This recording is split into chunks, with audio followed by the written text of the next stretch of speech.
આજ રોજ ગોધરા તાલુકા સેવા સદન ખાતે આવેલ ગોધરા મામલતદાર કચેરી ગ્રામ્ય અને ગોધરા સિટીની આજે અમોએ વેશ પલટો કરી સાથે 5 અરજદારો રાખી અને રાજ્ય સરકાર અને અન્ન અને નાગરિક પુરવઠા વિભાગ દ્વારા રેશન કાર્ડ સંબંધિત જે સેવાઓ પૂરી પાડવામાં આવે છે એ સેવાઓ અરજદારોને સારી રીતે મળે છે કે કેમ, અરજદારો જોડે વર્તન સારી રીતે થાય છે કે કેમ, તેમજ અરજદારને કોઈ વગર કારણ વિનાનો આર્થિક બોજો કોઈ સહન કરવો પડે છે જેની તપાસ હાથ ધરી હતી. આ તપાસ દરમિયાન એ ધ્યાને આવેલું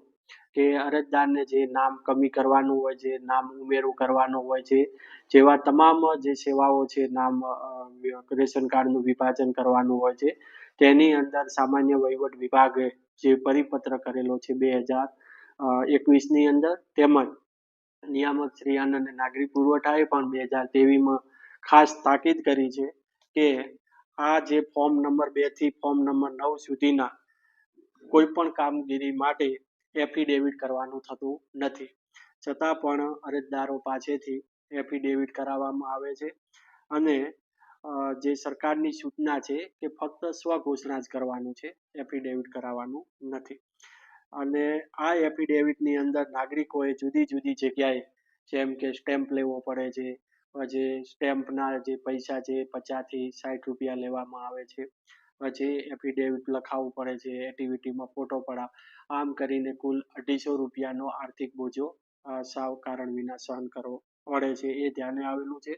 તેમજ સ્ટેમ્પ વેન્ડરો છે એ 50ના સ્ટેમ્પના 60 રૂપિયા લે છે, 100ના સ્ટેમ્પના છે 120 રૂપિયા લે છે.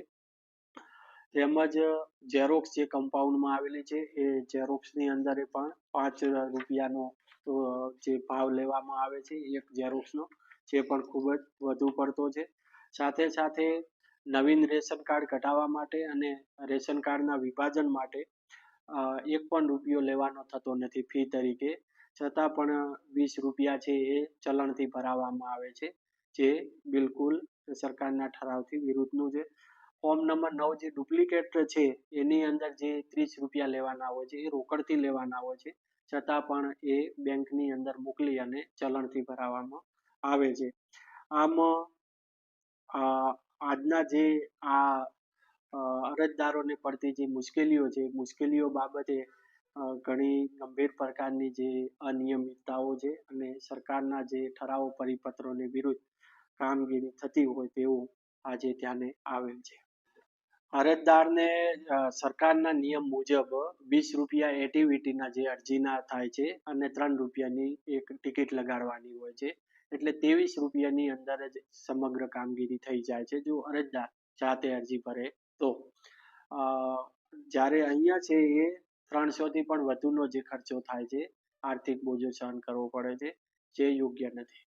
આ સાથે ડોક્યુમેન્ટની અંદર પણ જે ડોક્યુમેન્ટની જેટલી જરૂરિયાત છે તેનાથી પણ વધારાના ડોક્યુમેન્ટ પણ માંગવામાં આવે છે, એ પણ ધ્યાને આવે છે. આ સંબંધિત જે સરકારના પરિપત્રમાં જ સ્પષ્ટ સૂચના લખેલી છે કે જો આ ઠરાવ પરિપત્રનું જો પાલન કરવામાં નહીં આવે તો સંબંધિત અધિકારી એટલે કે મામલતદારશ્રી, નાયબ મામલતદારશ્રી, ઓપરેટરો, સ્ટેમ્પ વેન્ડરો અને પિટિશનર રાઇટરો સામે કાયદેસરની કાર્યવાહી કરવામાં આવશે.